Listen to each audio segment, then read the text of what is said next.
ഖത്തറിലെ ലുസൈൽ സ്റ്റേഡിയത്തിൽ ഫ്രാൻസിനെ പെനാൽറ്റി ഷൂട്ടൌട്ടിൽ വീഴ്ത്തി ലോകകിരീടത്തിൽ മുത്തമിട്ട അർജന്റീന വീണ്ടുമൊരു ലോകകപ്പ് പോരാട്ടത്തിന് ബൂട്ടുകെട്ടുമ്പോൾ ആരാധകരുടെ നെഞ്ചിടിപ്പേറുകയാണ്.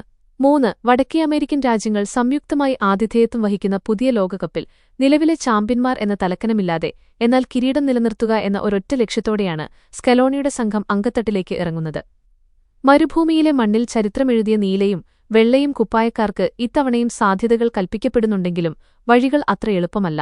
പരസ്പരം നന്നായി മനസ്സിലാക്കിയ ഒരേ കൂട്ടം കളിക്കാരുമായാണ് വരുന്നതെങ്കിലും കടുത്ത ക്ലബ് സീസണുകൾക്ക് ശേഷം എത്തുന്ന താരങ്ങളുടെ ശാരീരികക്ഷമത കോച്ച് ലയണൽ സ്കലോണിക്ക് ചെറിയൊരു ആശങ്കയാണ്. ടീം ഘടനയും പുതിയ പ്രതിഭകളും വിരമിച്ച ഏഞ്ചൽ ഡി മരിയ ഒഴികെ ഖത്തറിൽ കനകം ചൂടിയ മിക്ക താരങ്ങളും ഇത്തവണയും സ്കലോണിയുടെ ആദ്യ 11-ൽ ഇടം പിടിക്കും.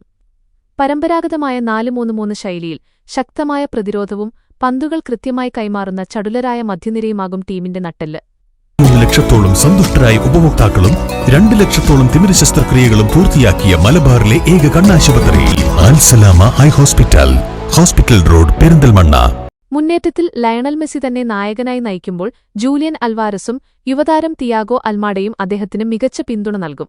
ഖത്തറിൽ പൂർണ്ണ ഫിറ്റ്നസ് ഇല്ലാതിരുന്ന ലൌട്ടാരോ മാർട്ടിനസും ഇറ്റാലിയൻ ക്ലബ്ബ് കോമോയിൽ മിന്നും ഫോമിലുള്ള യുവതാരം നിക്കോ പാസും ടീമിന്റെ കരുത്തുകൂട്ടുന്നു. യോഗ്യതാ റൗണ്ടിൽ ബ്രസീലിനെ അവരുടെ നാട്ടിൽ പോയി തോൽപ്പിച്ചതുൾപ്പെടെ 2ാം സ്ഥാനക്കാരായ ഇക്വഡോറിനേക്കാൾ 9 പോയിന്റ് മുന്നിലാണ് അർജന്റീന ഒന്നാമതായി ഫിനിഷ് ചെയ്തത്. എങ്കിലും ഇത്തവണത്തെ ലോകകപ്പ് വളരെ സങ്കീർണവും കഠിനവുമായിരിക്കുമെന്നും എപ്പോഴും ജയിക്കാനാകില്ലെന്നും സ്കലോണി കളിക്കാരെ ഓർമ്മിപ്പിക്കുന്നുണ്ട്. 8 വർഷത്തെ പരിശീലനത്തിനിടയിൽ അർജന്റീനയ്ക്ക് 3 പ്രധാന കിരീടങ്ങൾ നേടിക്കൊടുത്ത ലയണൽ സ്കലോണി ഇന്ന് അർജന്റീന ഫുട്ബോൾ ചരിത്രത്തിലെ ഏറ്റവും വിജയകരമായ പരിശീലകനും കളിക്കാരുടെ പ്രിയങ്കരനുമാണ്. ടീമിലെ വിസ്മയവും പ്രധാന താരം ഇപ്പോഴും ക്യാപ്റ്റൻ ലയണൽ മെസ്സി തന്നെയാണ്. പ്രായം 39-ലേക്കെത്തുന്ന മെസ്സിയുടെ തുടർച്ചയായ 6ാമത്തെ ലോകകപ്പാണിത്. മുൻപത്തെപ്പോലെയല്ല മെസ്സി ഇല്ലെങ്കിലും മികച്ച കളി പുറത്തെടുക്കാനുള്ള ആത്മവിശ്വാസം ഇപ്പോൾ ഈ അർജന്റീന ടീമിനുണ്ട്. ടീമിലെ റോഡ്രിഗോ ഡി പോളും ക്രിസ്റ്റ്യൻ റൊമേരോയും മുതൽ യുവതാരങ്ങൾ വരെ മെസ്സിയെ തങ്ങളുടെ ആരാധനാപാത്രമായാണ് കാണുന്നത്. ഇത്തവണ ഡി മരിയയുടെ ഒഴിവിലേക്കെത്താൻ സാധ്യതയുള്ള 25-കാരൻ തിയാഗോ അൽമാഡ ടീമിന്റെ സർപ്രൈസ് പാക്കേജ് അയക്കും. സ്പെയിനിൽ ജനിച്ച് റയൽ മാഡ്രിഡ് അക്കാഡമിയിലൂടെ വളർന്ന് ഒടുവിൽ അർജന്റീന ജേഴ്സി തിരഞ്ഞെടുത്ത നിക്കോ പാസാണ് ടൂർണമെന്റിൽ ശ്രദ്ധിക്കേണ്ട മറ്റൊരു യുവപ്രതിഭ. ആരാധകരും രാഷ്ട്രീയ പശ്ചാത്തലവും ഖത്തറിലേതുപോലെ തന്നെ ഇത്തവണയും അമേരിക്കയിലെ ഡാളസിലും മിയാമിയിലുമൊക്കെ ഗാലറികളെ നീലക്കടലാക്കാൻ 10,000-കണക്കിന് അർജന്റീന ആരാധകർ എത്തും.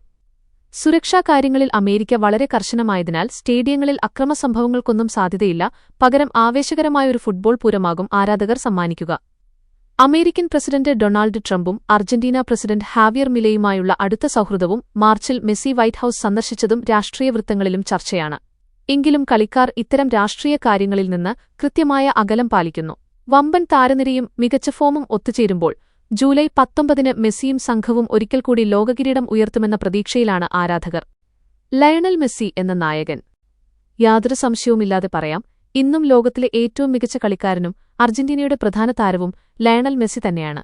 നിലവിൽ ലോകോത്തരമെന്ന് വിളിപ്പേരില്ലാത്ത ഒരു ലീഗിലാണ് അമേരിക്കൻ MLS കളിക്കുന്നതെങ്കിലും 10ാം നമ്പർ ജേഴ്സിയണിയുന്ന ഈ ക്യാപ്റ്റനിലേക്കാണ് ഇപ്പോഴും എല്ലാവരും ഉറ്റുനോക്കുന്നത്. എന്നാൽ മുൻപത്തെ അപേക്ഷിച്ച് ഇപ്പോഴത്തെ പ്രധാന മാറ്റം മെസ്സി ഇല്ലെങ്കിലും മികച്ച കളി പുറത്തെടുക്കാനുള്ള ആത്മവിശ്വാസം ഈ അർജന്റീന ടീമിനുണ്ട് എന്നതാണ്. റോഡ്രിഗോ ഡി പോളും ക്രിസ്റ്റ്യൻ റൊമേരോയും പോലുള്ള സീനിയർ താരങ്ങൾ മുതൽ നിക്കോ പാസ് വരെയുള്ള യുവതലമുറ വരെ അദ്ദേഹത്തെ ഒരു ആരാധനാപാത്രമായാണ് കാണുന്നത്. എല്ലാവരും കളിക്കുന്നത് മെസ്സിക്കുവേണ്ടി കൂടിയാണ്. ഈ ടൂർണമെന്റിനിടയിൽ തന്റെ 39ാം ജന്മദിനം ആഘോഷിക്കുന്ന മെസ്സിയുടെ ചരിത്രപരമായ തുടർച്ചയായ 6ാമത്തെ ലോകകപ്പാണിത്.